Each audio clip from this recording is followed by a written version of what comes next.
আলাইকুম ওয়া রাহমাতুল্লাহ।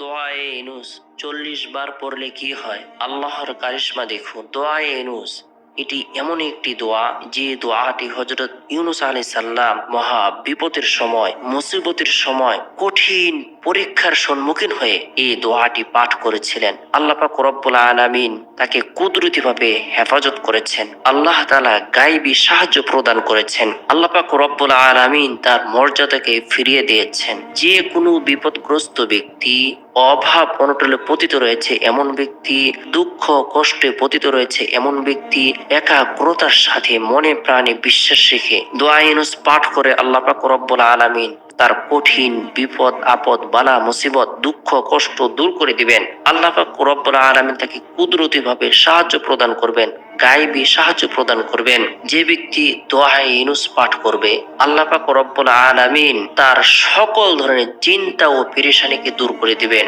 যে কোনো উদ্দেশ্যকে সামনে রেখে দোয়া ইউনূস পাঠ করলে আল্লাহ পাক রব্বুল আলামিন তার উদ্দেশ্যকে পূরণ করে দেন। দোয়া ইউনূস এটি পবিত্র কোরআনুল কারীমের বরকতপূর্ণ একটি আয়াত, ফজিলতপূর্ণ একটি আয়াত, মাহাত্ম্যপূর্ণ একটি আয়াত, তাৎপর্যপূর্ণ একটি আয়াত। এই আয়াতটি সূরা আম্বিয়ার 87 নং আয়াত। এই আয়াতটি যে ব্যক্তি সর্বদাই পাঠ করবে, আল্লাহ পাক রব্বুল আলামিন তাকে গায়বীভাবে সাহায্য প্রদান করবেন। আল্লাহ পাক রব্বুল আলামিন তার মানসিক সকল ধরনের পেরেশানিকে দূর করে দিবেন, শারীরিকভাবে সুস্থতা প্রদান করবেন। কোনো মুমূর্ষু ব্যক্তির পাশে এই দোয়াটি পাঠ করা হলে আল্লাহ পাক রব্বুল আলামিন তার মুমূর্ষু অবস্থায় যে কষ্ট রয়েছে এই কষ্টকে দূর করে দেন। সুবহানাল্লাহ। হযরত সাদ ইবনে আবি ওয়াক্কাস রাদিয়াল্লাহু তাআলা আনহু সূত্রে ইবনু সুন্নি বলেন, আমি এমন একটি বাক্য জানি, কোন বিপদগ্রস্ত ব্যক্তি যদি এটি পাঠ করে তাহলে আল্লাহ তাআলা তার বিপদ দূর করে দেন। তা হলো নবী ইউনূস আলাইহিস সালাম এর বাক্য, যেটি তিনি মাছের পেটের অন্ধকারে পাঠ করেছিলেন।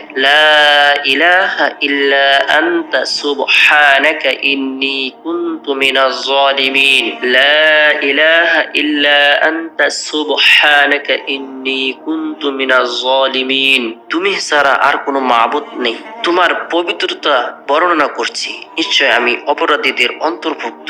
যে ব্যক্তি এই দোয়াটি পাঠ করবে আর আল্লাহ তাআলার সাহায্যের জন্য সে আশাবাদী হবে, আল্লাহ পাক রব্বুল আলামিন অবশ্যই তাকে সাহায্য প্রদান করবেন। দোয়া ইউনূস সর্বদাই যে ব্যক্তি পাঠ করবে, আমল করবে, আল্লাহ পাক রব্বুল আলামিন তার চিন্তা দোয়াকে কবুল করবেন। 40 বার কোনো ব্যক্তি যদি পাঠ করে, আল্লাহ পাক রব্বুল আলামিন তার অভাব অনটনকে দূর করে দিবেন, তার দুঃখ কষ্টকে দূর করে দিবেন, চিন্তা ও পেরেশানিকে দূর করে দিবেন। আমরা যে কোনো নামাজ সম্পূর্ণ করার পর পাক পবিত্র অবস্থায় তওবার নিয়তে একবার ইস্তিগফার পাঠ করব। আস্তাগফিরুল্লাহ রাব্বি মিন কুল্লি যামবি ওয়া আতুবু ইলাইহি, আস্তাগফিরুল্লাহ রাব্বি মিন কুল্লি যামবি ওয়া আতুবু ইলাইহি। এরপরে একবার দুরূদ ইব্রাহিম পাঠ করব।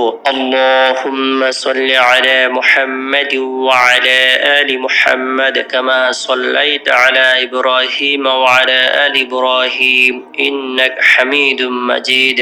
اللهم بارك على محمد وعلى آل محمد كما باركت على إبراهيم وعلى آل إبراهيم إنك حميد مجيد। এরপরে এই দোয়াটি আমরা 40 বার পাঠ করব।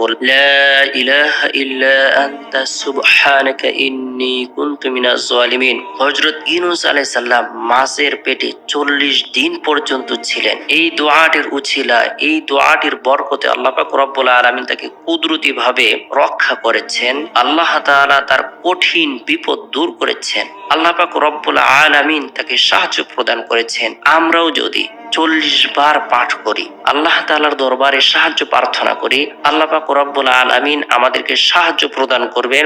আল্লাহ পাক রব্বুল আলামিন আমাদেরকে কুদরতিভাবে হেফাজত করবেন, আমাদের সকল ধরনের মানসিক এবং শারীরিক পেরেশানিকে দূর করে দিবেন। আল্লাহ পাক রব্বুল আলামিন আমাদের সকলকে দোয়া ইউনূস 40 বার পাঠ করার আমল করার তৌফিক দান করুন।